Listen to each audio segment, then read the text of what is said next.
Boa noite a todos aqui presentes. Mais uma vez, boa noite aos nossos irmãos que nos acompanham pelo canal do YouTube, Centro Espírita Miguel Oficial. Sejam todos bem-vindos. E para iniciar nossa reunião, lembramos sempre, trazemos um recadinho de que os irmãos que nos acompanham através do canal coloquem um copo com água ou uma garrafinha de água para ser fluidificada nesse momento da reunião. E essa água pode ser bebida em doses pequenas, pode ser bebida também com os seus remédios, porque essa água será fluidificada para que a gente obtenha uma melhora do nosso corpo físico e espiritual. Vamos então dar início à nossa reunião. O nosso irmão Edivaldo trará a página de abertura na noite de hoje, vamos prestar bastante atenção. Em seguida eu farei a prece e depois o nosso irmão Mauro trará a página do Evangelho da noite de hoje. Uma boa noite a todos vocês. Uma boa noite para vocês também que estão nos acompanhando através do nosso canal de YouTube, Centro Espírita Miguel Oficial. Então vamos todos juntos elevar os nossos pensamentos a Deus, nosso Pai, e a Jesus, acompanhando a leitura da página de abertura do livro Fonte Viva, psicografia do nosso saudoso Francisco Cândido Xavier, e a mensagem do nosso irmão Emmanuel. Hoje nós estamos no número 34. Guardemos o cuidado. O homem enxerga sempre através da visão interior.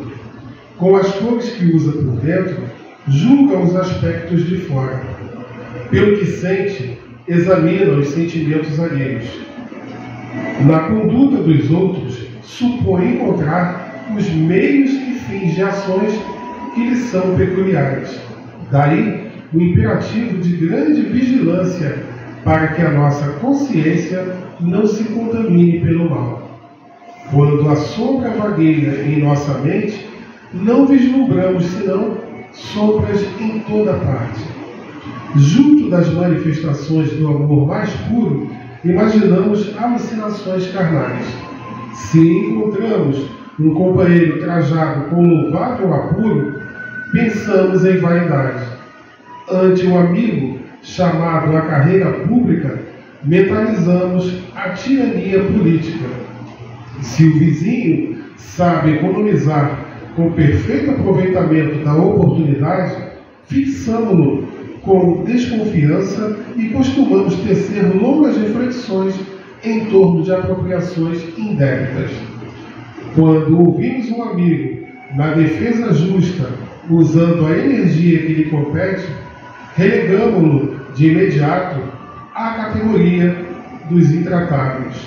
Quando a treva se estende na intimidade de nossa vida, deploráveis alterações nos atingem os pensamentos.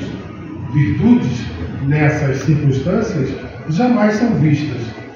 Os males, contudo, sobram sempre. Os mais largos gestos de bênção recebem lastimáveis interpretações. Guardemos cuidado toda vez que formos visitados pela inveja, pelo ciúme, pela suspeita ou pela maledicência. Casos intrincados existem nos quais o silêncio é o remédio bendito e eficaz, porque, sem dúvida, cada espírito observa o caminho ou o caminheiro, segundo a visão clara ou escura de que dispõe. Graças a Deus, silêncio de nossa boca e de nossos pensamentos.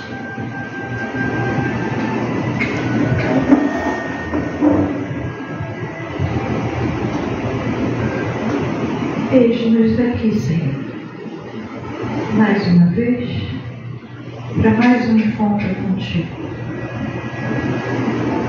onde viemos, Senhor, unir os nossos pensamentos, te buscando para compreendermos cada vez mais as leis de Deus e os teus ensinamentos. Eis-nos aqui, Senhor, mais uma vez, em busca do alívio de nossas dores, de nossas mazelas, rogando a Ti que nos ajude na compreensão de nossa existência, na compreensão dos desafios que nos chegam que nos tocam e que sabemos nós, através desta doutrina bendita, que são pílulas de aprendizado, que são momentos importantíssimos para a nossa evolução, para a nossa caminhada terrena. Por isso estamos sempre a te rogar, Senhor, que nos ajude, que derrame sobre nós esses bálsamos, essas energias, o remédio salutar para esse nosso refazimento físico e espiritual. Fique conosco, Senhor, no decorrer de todo esse encontro. Mas também queremos agradecer o auxílio e o amparo dessa espiritualidade de luz da nossa casa. O auxílio e o amparo dos mentores espirituais desta reunião e os mentores espirituais de cada um de nós, que tanto fazem para nos ajudar. E assim, Senhor, envolvidos numa só voz, unindo os nossos pensamentos, queremos te agradecer por tudo que nós somos, por tudo que nós temos e por tudo que o Senhor representa em nossas vidas. E te pedir a permissão para dar por iniciado a reunião de fluidoterapia da noite de hoje. Graças a Deus, graças a Jesus. Que assim seja. Graças a Deus, vamos ouvir o nosso irmão Mauro com a página do Evangelho da noite de hoje. Boa noite a todos. A paz de Jesus nos envolva durante todo esse estudo com essas vibrações. Quando falamos de fortuna, de riqueza, é natural que tenhamos preconceitos, rótulos daqueles que possuem dinheiro, a riqueza. E aí nós vamos lembrar que Jesus falava que é mais fácil um camelo passar por um buraco de uma agulha do que um pobre, um rico, adentrar ao reino dos céus. Mas aí, se a gente for estudar realmente o Evangelho, nós vamos ver que Jesus, ele tinha uma imparcialidade, ele de forma alguma teria preconceitos sobre isso. Tanto é que Jesus foi à casa de Zaqueu, um homem abastado, e ele viu na alma de Zaqueu, naquela alma, a vontade de uma mudança. Zaqueu queria mudar, distribuir tudo que ele tinha para as pessoas e dar 4 vezes mais àquele que ele prejudicou. Então, Jesus não era contra nada disso. Jesus não era contra as pessoas. Jesus não era contra a fortuna, contra nada. Ele separava a criatura do comportamento que ela tinha. Então, essa parte de quando a gente começa a entender o que a gente veio fazer aqui, é muito natural que a gente pense na nossa encarnação. O que nós viemos fazer nessa encarnação? Para que serve a reencarnação? O que nos traz aqui? O que nós temos a oferecer? Porque a reencarnação, ela é o quê? Na verdade, ela é um aprendizado, uma grande oportunidade que nós temos de evoluir, de reparar faltas anteriores, de melhorar a nossa vida e viver uma vida espiritual melhor. Mas então, como é que eu vou viver uma vida espiritual, uma vida melhor, se eu ainda sou apegado aos meus bens? E esses bens, ele não é necessariamente dinheiro. Eu posso ser apegado ao meu corpo, eu posso ser apegado aos meus livros, que eu gosto muito, mas eu sou apegado. Eu posso ser apegado às pessoas, ao cachorro, ao meu cachorro. Então, como é que eu vou evoluir se eu ainda tenho tanto apego às coisas? Então, eu preciso entender que esse apego ainda me faz mal. Então, quando a gente começa a desapegar da própria ideia que a gente tem em relação às importâncias que nós temos aqui. Como é que eu vou deixar a minha vida aqui, sair para uma vida espiritual, se eu ainda sou apegado à minha casa, se eu tenho apego aos meus bens, se eu tenho apego às pessoas que estão aqui?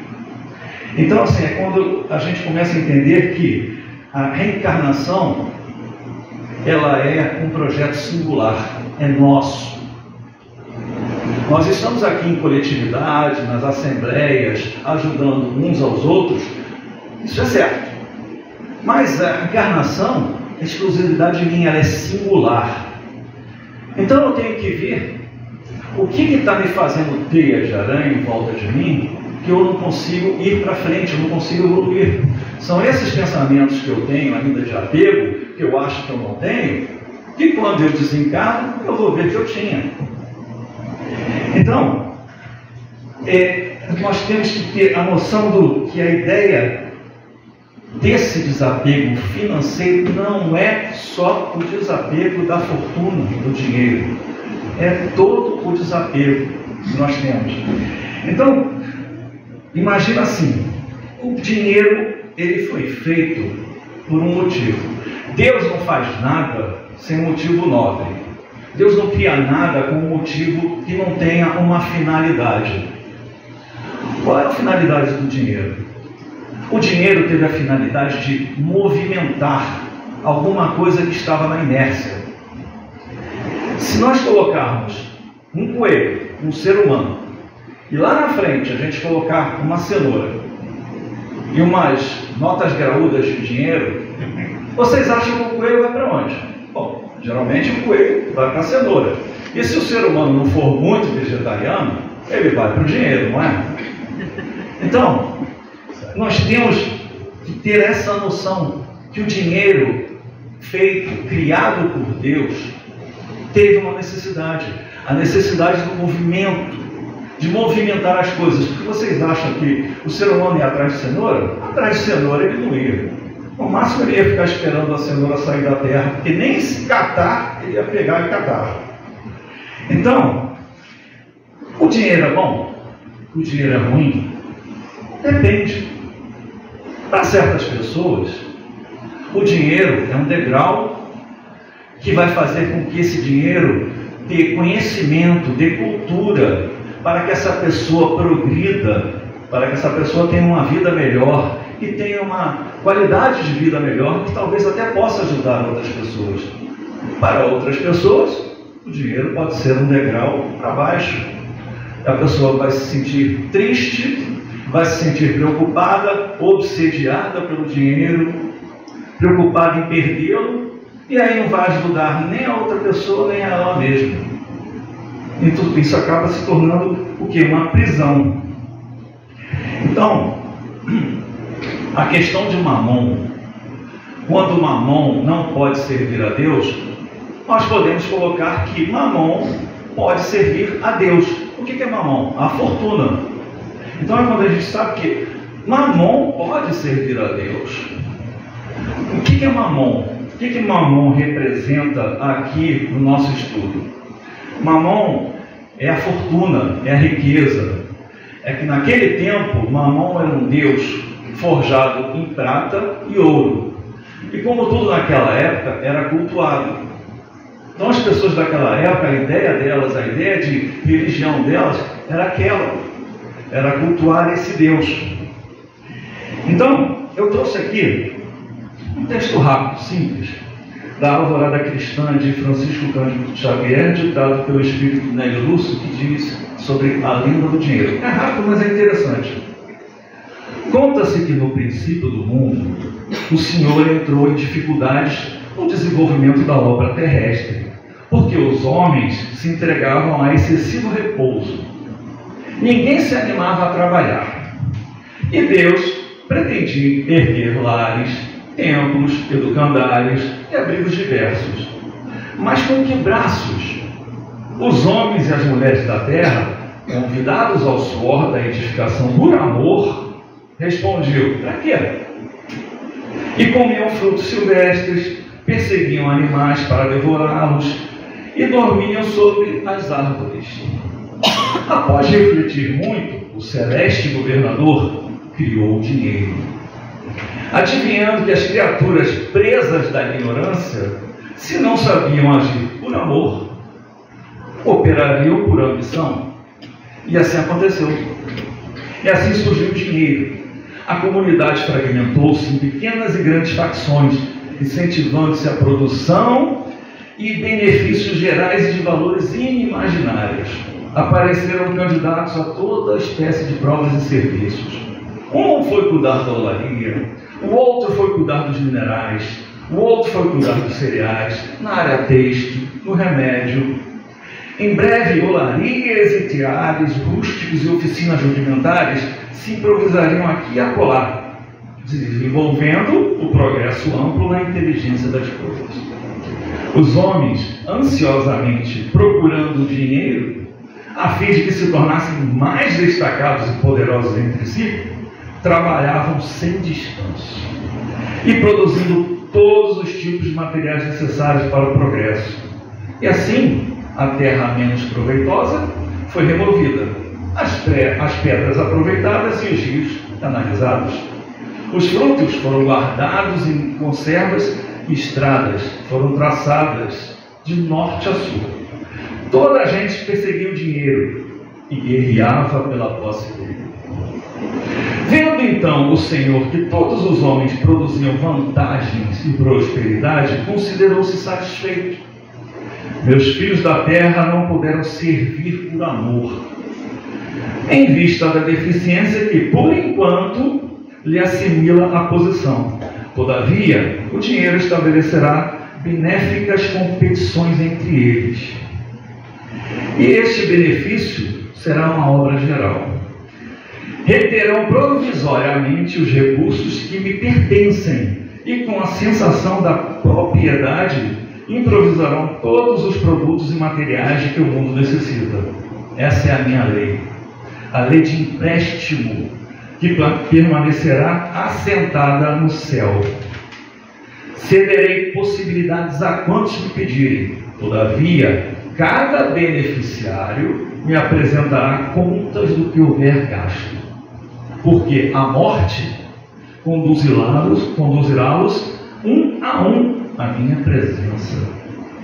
Este decreto divino funcionará para cada pessoa em particular, até que meus filhos individualmente aprendam a servir por amor à felicidade geral, livres do grilhão que a possui. Então, trabalhar por amor.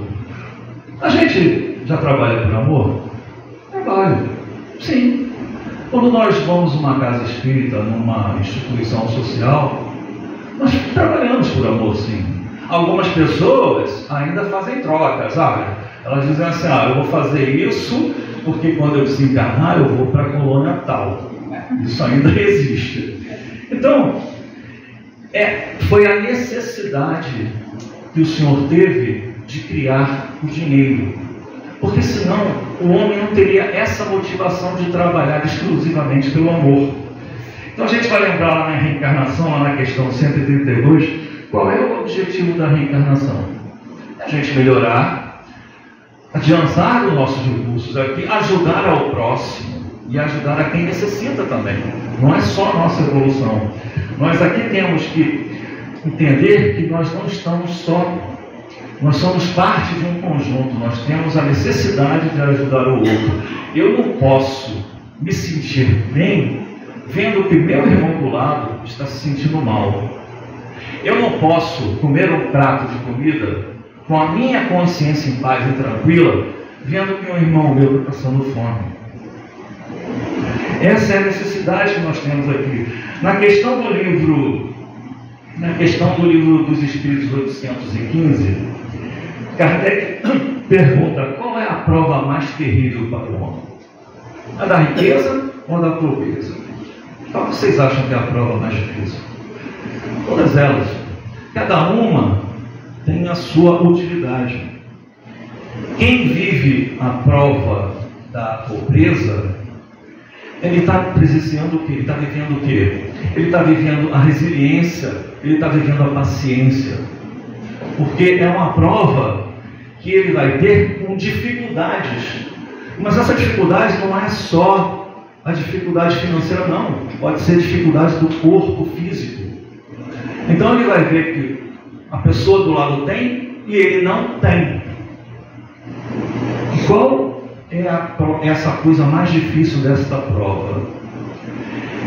É a pessoa ficar em resiliência com Deus, blasfemando Deus, culpando Deus, culpando por não ter nada, falando que a minha vida não serve para nada, e fazendo que até o próprio caráter dele vá se degradando. Ele pode até cometer suicídio, pode, porque ele não aguenta a prova de não ter.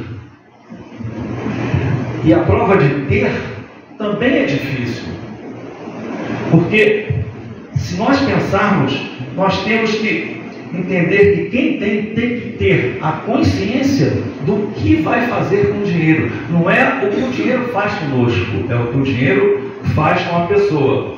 A gente vai lembrar lá de espíritos que foram espíritos que fizeram bem quando em vida. Por exemplo, a Condessa Paula, que foi um espírito que quando em vida ela teve o dinheiro dela e ela distribuiu para várias pessoas em volta. Nós conhecemos o Rockefeller, a família Rockefeller americana, a família Ford. Olha quantos empregos na área da indústria eles fizeram, eles colocaram. Eles podiam ter colocado o dinheiro deles no banco, rendendo juros sobre juros sobre juros, enriquecendo ele e o banqueiro. Mas não, eles arriscaram a fortuna deles para o benefício do próximo, criando empregos diversos. Olha aí o dinheiro movimentando as coisas. O sueco Alfred Nobel, ele deixou a sua herança, ele foi um inventor. Ele deixou a sua herança, no desencarne dele, que toda a herança dele fosse criada um Instituto Nobel. Era para premiar pessoas na área da matemática, da física, da química, da literatura, pessoas que fomentassem a paz entre os povos. Então, essas pessoas que tinham a melhor qualidade naquele ano, eles se tornariam detentores do Prêmio Nobel. O Prêmio Nobel da Paz, o Prêmio Nobel da Química, o Prêmio Nobel da Física.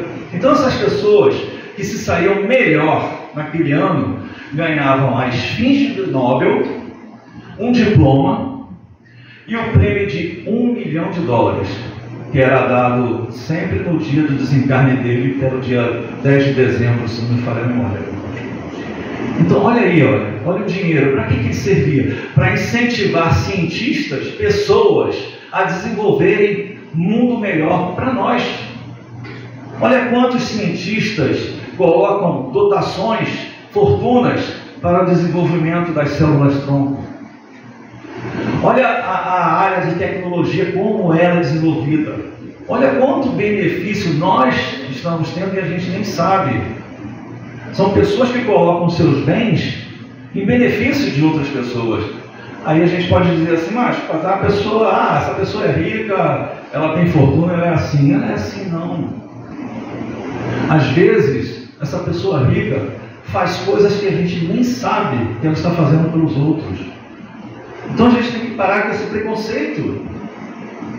A gente tem que entender que para cada pessoa tem a sua finalidade, a sua importância. Mas se essa pessoa é rica, ela viaja de navio, ela passeia de avião, ela mora numa mansão. Mas ela é rica, não é? Ela é rica. É a parte que lhe cabe da vida dela.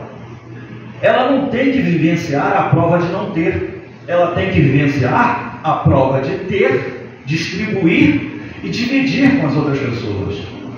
Não somos nós que temos que julgar isso. Não é porque ela mora numa mansão que eu sou melhor do que ela, que eu tenho mais amor do que ela. que eu seja mais religioso do que ela. Me disse. Quem conhece o coração do outro? Isso são preconceitos que nós temos que tirar da nossa vida. Então, se pararmos para pensar qual é a prova mais difícil, ora, todas elas, como eu falei, têm a sua função. Será que, por exemplo, uma pessoa que não tem recursos, ela, claro, vai faltar algumas coisas, mas será que essa falta de recursos falta, por exemplo, o pão, o feijão com arroz? O pão não falta. O pão com cleibonzinho ali não falta.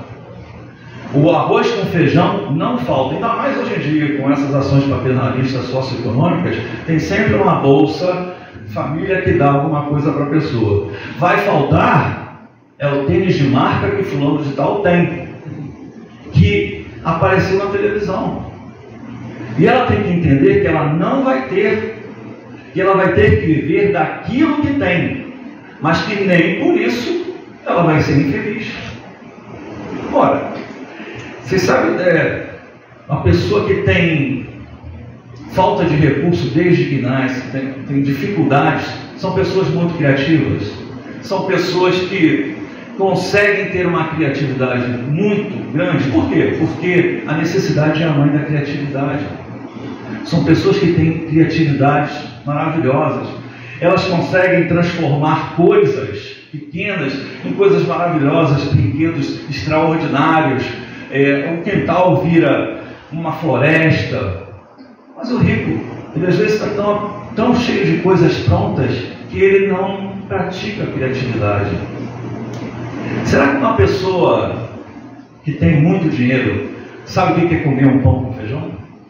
Um pão com banana? Um pão com cleibon na suquinha? Porque isso é coisa de pobre. É coisa de pobre, mas é bom. Será que a pessoa que tem dinheiro demais, ela sabe o que é pegar um peixinho na vala? Rolar na areia? Será que ela sabe o que é uma boia de caminhão? Será que ela sabe o que é pegar uma rã? Eu não sei se sabe. Mas que é bom, é. Quem viveu isso sabe que é. Então, nós temos que parar e refletir. Será que nós também, se quiséssemos desapegar de alguma coisa, seria desapegar desses preconceitos e rezarmos pelas pessoas que têm, para que elas entendam que essa encarnação dela é para ajudar o próximo, é para ajudar o planeta, é para ajudar as pessoas. E rezarmos também pelos que não têm, para que eles tenham forças para seguir em frente. E lembrarmos que Deus, Ele é único para todos nós, tanto para os pobres como para os ricos.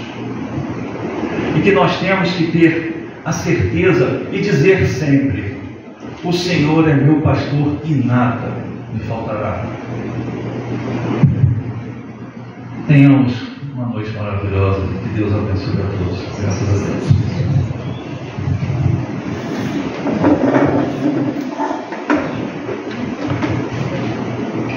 Graças a Deus. Obrigado, Senhor, por mais essas orientações, esse banquete que o Senhor nos ofereceu na noite de hoje. Gratidão, Senhor, por essa paz que nos envolveu, por tanto amor envolvido neste momento. Gratidão, Senhor, por todo esse socorro que foi dado a nós, encarnados, mas também aos nossos irmãos desencarnados.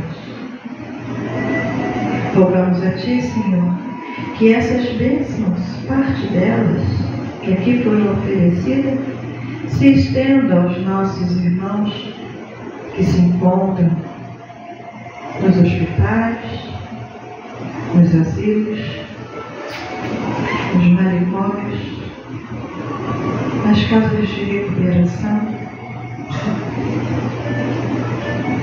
Enfim, Senhor, aonde tiver um irmão necessitado de Tuas bênçãos, das Tuas orientações, das socorridos, Senhor, pelos teus missionários de hoje.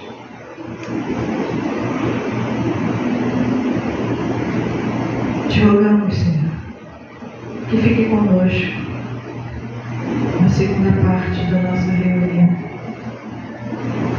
Te pedimos a permissão para encerrar essa primeira parte, te dando graças por tudo que nós somos, por tudo que nós temos e por tudo que de ti recebemos, agora e sempre. Que assim seja. Graças a Deus, graças a Jesus. Quanta luz nesse ambiente, descendo só